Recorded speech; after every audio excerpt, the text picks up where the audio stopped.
Hello and welcome to Lavneesh Sir की class. This is Directorate of Education GNCT of Delhi's worksheet number 17, and it is only for class 7 students. It has taken from the subject English, and we will learn and understand the topic antonyms in this worksheet. So students, आज की इस worksheet में हम जिस topic पर discussion करेंगे वो है antonyms. इसको क्या बोलते हैं? Antonyms. Antonyms means opposite, यानी कि उल्टा. अगर मैं कहूं डे तो आप बोले night.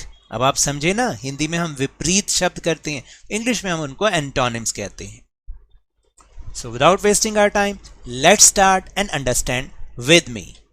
Question number 1 is look at the following pictures carefully and read out the sentences written below them. आपको क्या करना है, यहाँ पर दो पिक्चर्स दी गई हैं, इनको हमें पहले ध्यान से देखना है एंड उसके नीचे जो सेंटेंसेस लिखे हैं उन्हें रीड आउट करना है. फिर हम समझेंगे कि आखिर इसमें है क्या. Picture A is a scene of night. इसका मतलब पिक्चर ए है वो नाइट का सीन है, रात का सीन है. Picture B is a scene of day. यहाँ पे कुछ हाईलाइटेड वर्ड्स हैं, उन पे थोड़ा सा ध्यान दीजिएगा जरा आप. इधर नाइट है, उधर डे है. फिर second is there is a small tree with thin stem. यानी इस ए पिक्चर में एक छोटा सा ट्री है जिसका स्टेम भी बहुत पतला सा है, तना बहुत पतला सा है. एंड बी पिक्चर में there is a big tree with thick stem. और इस बी पिक्चर में एक बहुत बिग ट्री है और उसका स्टेम भी बहुत थिक है, यानी मोटा है. ए पिक्चर में द फेंसिंग इज़ शॉर्ट. जो दीवार है वो छोटी है. और बी पिक्चर में द फेंसिंग इज़ टॉल, यानी जो फेंस है, दीवार है, वो ऊंची है. In A picture the background is dark. जो बैकग्राउंड है यानी रात का सीन है, डार्क है वो. और in B picture the background is light, यानी वो हल्के कलर का है. और लाइट का मतलब कि वहाँ उसमें उजाला ही उजाला नज़र आ रहा है, रोशनी रोशनी नज़र आ रही है. तो इन दोनों ही तरफ जो सेंटेंसेस आ रहे हैं उसमें कुछ वर्ड हाईलाइटेड हैं. आप उन पर ध्यान दीजिए कि एक तरफ नाइट लिखा है तो दूसरी तरफ डे. एक तरफ स्मॉल लिखा है, दूसरी तरफ बिग. एक तरफ थिन लिखा है, दूसरी तरफ थिक. एक तरफ शॉर्ट है, दूसरी तरफ tall. The highlighted words in column A and column B have opposite meaning. जैसा कि अभी मैंने आपको समझाया कि अगर नाइट लिखा है तो बी कॉलम में लिखा है डे. अगर ए कॉलम में स्मॉल लिखा है तो बी कॉलम में लिखा है बिग. अगर ए कॉलम में शॉर्ट लिखा है तो बी कॉलम में लिखा है टॉल. तो इसका मतलब ये जो दोनों वर्ड्स हैं, इन दोनों तरफ जो कॉलम में वर्ड्स हैं, इनके जो मीनिंग है वो ऑपोजिट हैं. Do you know what these words are called? क्या आप जानते हैं कि इन वर्ड्स को क्या कहते हैं? We call them antonyms. क्या कहते हैं? एंटोनिम्स. और आपको याद हो, हमने कुछ हफ्ते पहले ये ऐसी वर्कशीट की भी थी. तो antonyms. Antonyms are the words with the opposite meaning. यानी एंटोनिम वो वर्ड्स होते हैं जिनके मीनिंग विपरीत होते हैं, अलग अलग होते हैं, उल्टे होते हैं. तो उसको हम एंटोनिम्स कहते हैं. जैसे अगर आप यहाँ पे देखेंगे, फैट, थिन. फैट का मतलब मोटा और थिन का मतलब पतला. टॉल, ऊंचा. शॉर्ट, छोटा. स्मॉल, स्मॉल का मतलब भी छोटा ही होता है, लार्ज का मतलब बड़ा. और टॉल का मतलब ऐसे लंबा होता है.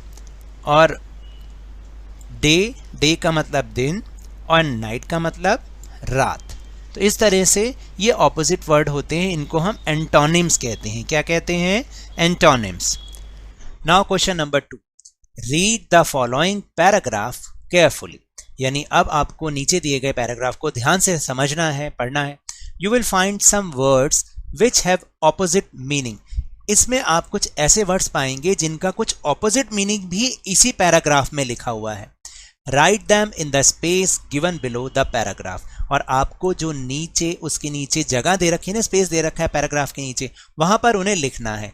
तो देखते हैं, बहुत बढ़िया एक्सरसाइज है. आपको खुद भी समझ में आएगा कि आखिर क्या लिखा हुआ और कौन से उसके ऑपोजिट मीनिंग है, जो कि इस पूरी वर्कशीट का थीम भी है कि antonyms means opposite words.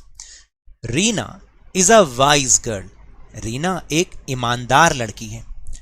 She lives in a small village of Uttar Pradesh, यानी वह उत्तर प्रदेश के एक छोटे से गांव में रहती है। The village is 25 kilometre far from Delhi, और यह जो गांव है दिल्ली से 25 किलोमीटर की दूरी पर है। Reena loves her village very much, Reena अपने गांव को बहुत प्यार करती है। She has a big house, उसके पास उसका एक बहुत बड़ा घर है।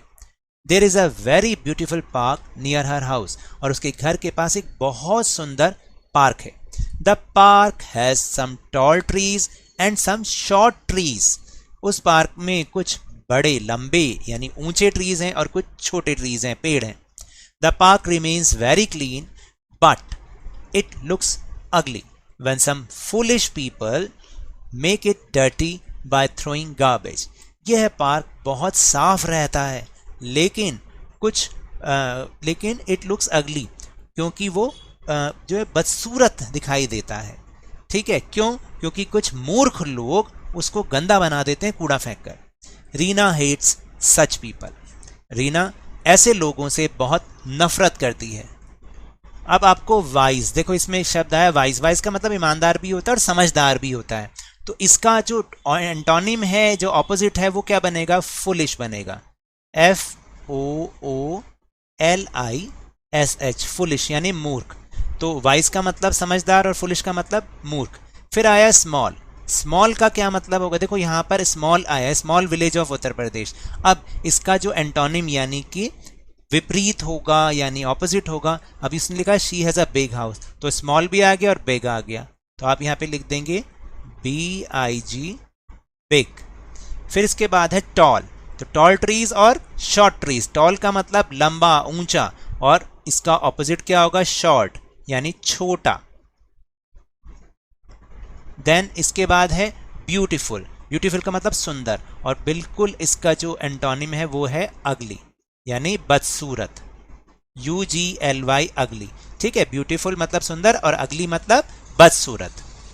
Now the last question, question number 3 is rewrite the sentences by filling in the blanks with antonyms of the highlighted words given in the box. आपको क्या करना है? सेंटेंस को रीराइट करना है।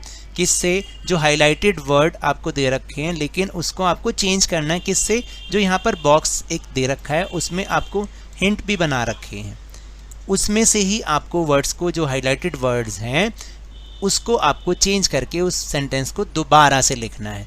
जैसे for example first word is the boy is very strong and active. यहाँ पर स्ट्रॉन्ग एंड एक्टिव दोनों हाइलाइटेड वर्ड हैं, इन्हें हमें चेंज करना है। तो इसका उल्टा क्या हो जाएगा? The boy is very, strong का उल्टा क्या होता है? वीक। स्ट्रॉन्ग मतलब शक्तिशाली, वीक मतलब कमज़ोर, और एक्टिव का ऑपोजिट हो जाएगा लेजी, लेजी। तो the boy is very weak and lazy. Second is his painting was beautiful and expensive, यानी उसकी पेंटिंग बहुत सुंदर और महंगी है। तो इसका उल्टा करना है, हमें रीराइट करना है सेंटेंस को। हिज पेंटिंग वॉज, ब्यूटिफुल का क्या हो जाएगा? अगली, अगली यानी बहुत बदसूरत है, खराब है। एंड एक्सपेंसिव का उल्टा होता है चीप, यानी सस्ती है। तो चीप हमने यहाँ से ले लिया और चीप लिख दिया यहाँ पर। फिर the next sentence is she runs fast on a smooth surface, वो बहुत तेज़ भागती है स्मूथ सरफेस पर। तो यहाँ पर फास्ट और स्मूथ को हमें चेंज करना है इसके ऑपोजिट से। शी रन्स, फास्ट का उल्टा होगा slow, slow on a, smooth का एंटोनिम है rough, rough surface. She runs slow on a rough surface, यानी वो बहुत धीमे भागती है किस पे? रफ सरफेस पर। फिर last is I like hot coffee in the morning. तो हॉट और मॉर्निंग को अब हमें चेंज करना है। तो हॉट का एंटोनिम या ऑपोजिट होगा, बताइए? कोल्ड। तो I like cold coffee. In the morning का क्या होगा? इवनिंग।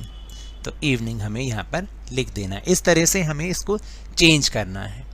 तो अब आपको शायद समझ में आया कि व्हाट आर द एंटोनिम्स। तो अब टेलीग्राम ऐप पर भी हमने अपना चैनल लवनीश सर की क्लास बनाया है, जिसका लिंक आपको इस डिस्क्रिप्शन बॉक्स में, इस वीडियो की डिस्क्रिप्शन बॉक्स में मिल जाएगा। वहां से आप हमारे चैनल के साथ जुड़िए।